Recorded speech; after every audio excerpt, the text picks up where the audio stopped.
The world has changed a lot in the last 10 years. Technology has evolved, and so has the way that we spend our time. For the majority of people today, the way we spend our day-to-day lives, at least outside of work, are quite a bit different than they were in the very recent past. As our daily habits and actions change, so is the way we purchase products and services. Companies who have been in business for decades or longer are falling left and right, primarily for one core reason: they fail to adapt with the changing world. 10 years ago, it was possible to make a killing online with only a simple WordPress blog. If your content was good enough, people would take the time to stay updated and read each and every post you published, almost religiously. If your goal is to achieve massive levels of success online, unfortunately that is no longer possible for most people. If you want to really form a connection with people, you have to go beyond your own site, publishing content from many platforms rather than just one. Let's look over this a little bit more deeply and discuss some strategies you can utilize to build a larger, more engaged audience far more easily, creating a strategy that will still be relevant throughout the 2020s. The internet is cluttered today. Content is no longer about quantity versus quality. Quite frankly, you have to have both, or you're no longer going to be relevant in today's day and age. It goes without saying, but the internet is busier and far more cluttered than it ever has been, and the internet's growth is only accelerating.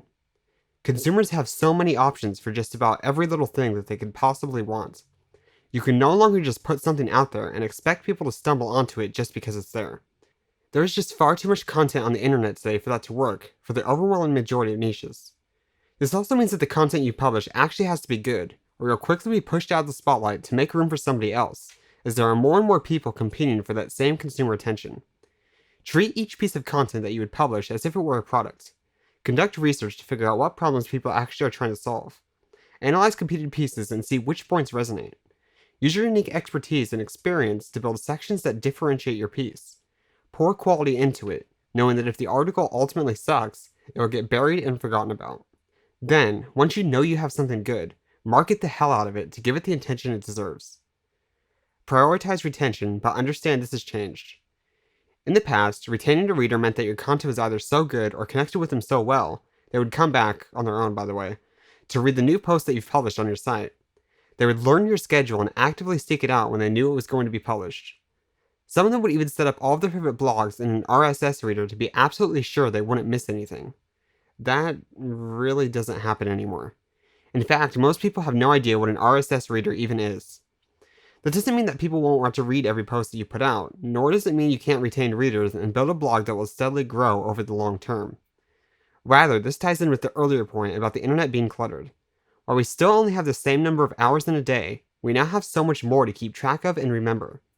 Many entrepreneurs produce fantastic content, but fail to remain top of mind even if that content really resonated with a particular reader.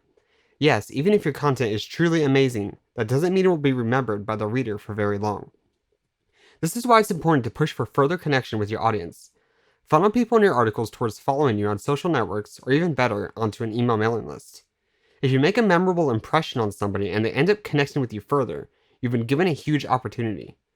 Hopefully, they will remember the positive experience they had that caused them to connect with you in the first place, and that connection will only blossom as you continue to put new, valuable content in front of their eyes.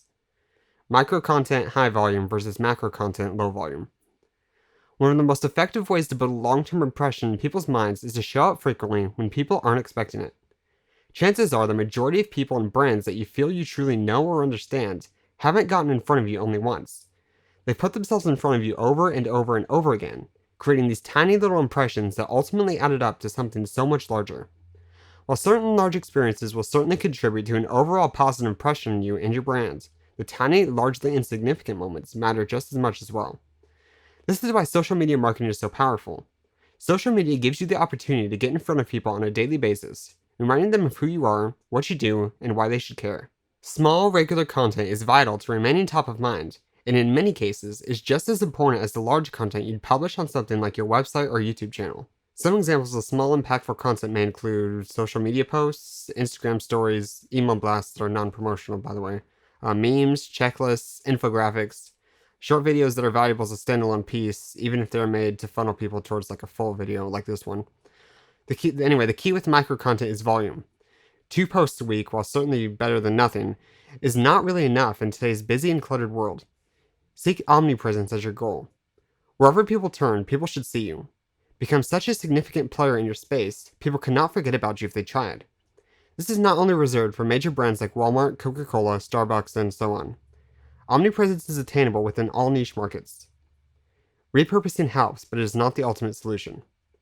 One of the greatest ways to create a large volume of micro-content, if you don't have a dedicated strategy in place already, is to repurpose your larger content into smaller pieces. For example, for most of my articles, the post is read aloud and made into a video, which is actually what you're seeing now. The audio is stripped from the video and made into a podcast. Actually, correction, if you're listening to the podcast, would be the example that applies to you. If you're watching on YouTube, obviously it's the video. Anyway, the main points are assembled into a slideshare. Some important points are made into my tip of the day post, which end up on Instagram. And the research I've utilized becomes the basis for something like Quora Answers. Almost all of these are designed in a way to bring people back to my site or connect with me further in some way. By utilizing this repurposing strategy, I'm able to reach far more people with each piece of content that I publish, and I'm able to funnel people on these platforms to engage further and consume some of my larger content. For more about my repurposing strategy, be sure to sign up to my free traffic building email course by visiting my website. I think it's jamesmcallisteronline.com/traffic-course. If you're watching this on YouTube, I'll link to it in the description. And if you're watching on the podcast, or listening rather, I will put it in the show notes. Anyway, once you've signed up, you'll gain access to my vault of resources and bonuses, which has a full content repurposing strategy deck located inside.